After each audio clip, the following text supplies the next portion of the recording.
Dear Sophie Lou, I'm writing to apologize for how I treated you over the years. When I was old enough to know you, I remember thinking how I couldn't wait to change you. Listening to Aevin Dugas, you might think she's saying sorry to a long-lost friend.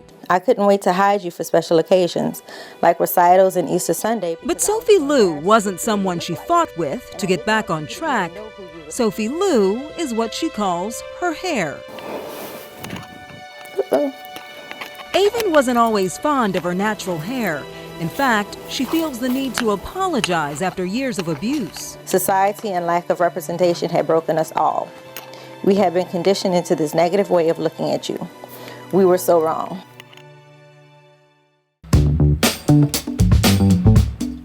The beginning is, I'm a little girl, I want a perm. I want a perm because my mama has the perm. That's why I always say representation matters. Chemically relaxed, easier to control, and by society's standards at the time, more beautiful. But the chemicals did so much damage to Aevin's scalp, she needed a doctor's help. And so I opted for getting shots in my scalp. And did they hurt? Yes. I got shots all here and in the crown of my head and all around. It was a slow and painful process that Aevin admits was about much more than hair. I went from having this, healthy hair from as a child to this really damaged hair. It would not grow out. So of course that messed with my self-esteem. Now what I could do, let me see. It wasn't until years later that Aevin charted a new path, one that embraced who she truly was at heart. The natural hair gods and God was like, this is it. This is what you do. Because hair was my whole life. When I look back, I remember so many experiences from my hair. So I know this is where I'm supposed to be. Right here in the Guinness Book of World Records for the largest female afro.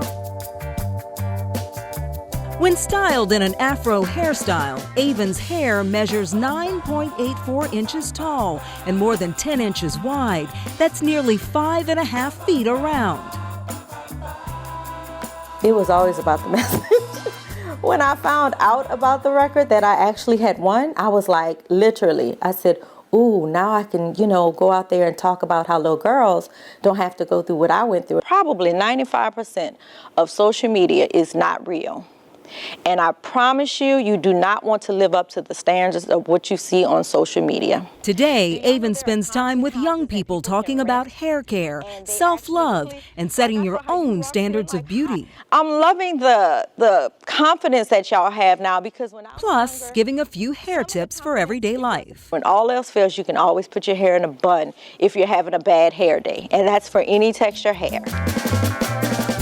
From Guinness to giving back, Aevin is grateful for the chance to share her knowledge about hair growth in person and online, turning her years of insecurity about her appearance into valuable advice.